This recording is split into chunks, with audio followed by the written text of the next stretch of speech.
নমস্কার বন্ধুরা, বাঙালি রান্নাবাটি চ্যানেলে আপনাদের সবাইকে স্বাগত। তো আপনারা এই গরমে কেমন আছেন? আশা করি সবাই ভালো আছেন, আমিও ভালো আছি। তো আপনাদের সামনে একটা নতুন রেসিপি নিয়ে চলে এসেছি, একদম তেল ছাড়া, ছোট থেকে বড় সবাই খেতে পারবেন। দেখুন আমি কি কি নিয়েছি রেসিপির জন্য। এখানে ছোলার ডাল রাতে আমি ভিজিয়ে রেখেছিলাম, দুটো ঝিঙে নিয়েছি, একটা বেগুন নিয়েছি, আর ঘরের এই লাউয়ের ডাঁটা কেটে নিয়েছি একটু, দুটো টমেটো নিয়েছি, একটা আলু নিয়েছি। এটা একদম সম্পূর্ণ তেল ছাড়া একটা পাতলা ঝোল বানাবো। তো চলুন আমরা কেটে নিই। আমার সব সবজি কাটা হয়ে গেছে, দেখুন এখানে বেগুন ডাঁটা সব যা যা দেখিয়েছিলাম। তো আমি ডালটাও আমি বেটে নিয়েছি। তো আপনারা চাইলে অন্য আরও সবজি দিয়ে করতে পারেন। তো আমি এখানে জল বসিয়ে দিয়েছি, জলটা গরম হলে আমি সবজিগুলো সব দিব। আমি এখানে লবণ দিয়ে দিচ্ছি, পরে আর লবণ আমি দেবো না। এখানে একদম 1 চিমটির মতন আমি হলুদ দিচ্ছি, বেশি হলুদ দেওয়া যাবে না এটাতে। জলটা একটু ফুটে যাক, আমি এখন চাপা দিয়ে দিচ্ছি। জল একদম আমার ফুটে গেছে। তো আমি এখানে পুরো সবজিগুলো এক এক দিয়ে দিয়ে দিচ্ছি। প্রথম ঝিঙেটা দিয়ে দিচ্ছি। তো এই গরমে মশলা ছাড়া মানে কম দেবো একদম মশলা। তো আপনারা একবার বাড়িতে করে খাবেন, খুবই ভালো লাগবে। বড় থেকে ছোট সবাইকার খুবই পছন্দ হবে। এটা খুব একটা হেলদি খাবার। তো আমার পুরো সবজিগুলো সব আমি এখন দিয়ে দিলাম, পরে দেবো। বাটাও আমি দিয়ে দিচ্ছি, মানে এটা একটু ঘষে রেখেছি, বাটা ঠিক না, এটা উপর থেকে আমি দিয়ে দিলাম।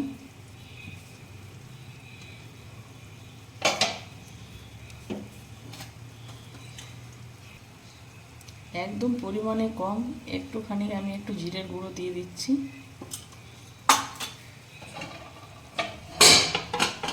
একটু হাতা করে নেড়ে দিচ্ছি। যা গরম পড়েছে এরকম খাবার খাওয়াই ভালো। এরকম হেলদি খাবার খেলে পেটও ঠান্ডা থাকবে, শরীরও খারাপ হবে না। বাচ্চার থেকে বড় সবাই খেতে পারবে। বাচ্চাদিকে তো খাওয়ানো অবশ্যই ভালো, তেল মশলা ঝাল তো খাওয়া একদমই ভালো নেই গরমে। তো বন্ধুরা, বাঁকুড়া জেলাতে আমি থাকি, একটা ছোট্ট গ্রামে আমার বাড়ি। তো এইখানে 42 ডিগ্রি তাপমাত্রা। তো আপনাদের একটু কমেন্ট করে জানাবেন আপনাদের এখানে কত সব তাপমাত্রা। তো প্রচণ্ড গরম বাঁকুড়া জেলায়। সবজি আমার একদম সব সিদ্ধ হয়ে গেছে। তো আমি এখন গ্যাসের আঁচটা একদম কমিয়ে দিয়েছি। এবার এখন পরিমাণ মতো লবণ দিয়ে দেবো। আমি এখন মেখে নেব।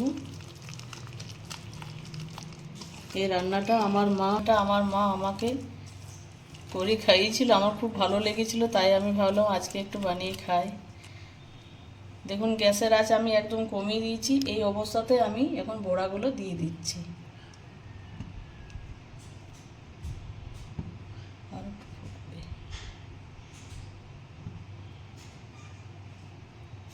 আর বড়াগুলো ঘেটে যেতে পারে।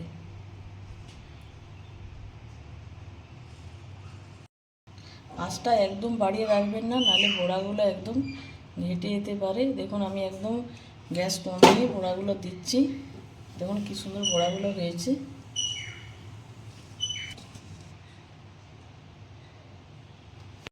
এখন আমি ঢাকাটা দিয়ে দিচ্ছি। দেখুন বড়াগুলো কি সুন্দর হয়েছে, আপনাদেরকে আমি এখন তুলে দেখাচ্ছি। দেখুন কি সুন্দর হয়েছে বড়াগুলো। তখন আমি এটা এখন বাটিতে ঢেলে নিচ্ছি।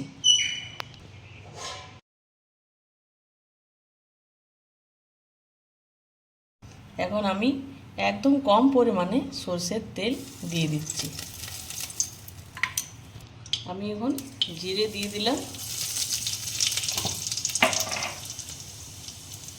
আর একটা টমেটো দিয়ে দিচ্ছি।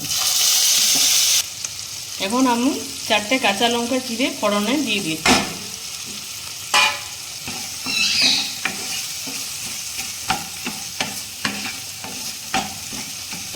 আমার এই রান্নাটি যদি আপনাদের ভালো লাগে তাহলে চ্যানেলটিকে সাবস্ক্রাইব করবেন, প্লিজ লাইক করতে ভুলবেন না।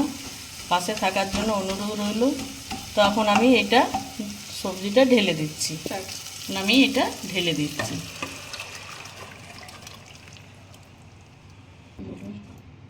এই রান্নাটা আপনারা অবশ্যই একবার ট্রাই করে দেখবেন, সবাইকারই খুবই ভালো লাগবে খেতে। তো আমি কিন্তু এখনও কিন্তু ভাত খাইনি, এই রান্নাটার অপেক্ষায় আছি, তো এখন আমি ভাত খাবো। তো দেখা হচ্ছে অন্য কোনো ভিডিওর সাথে।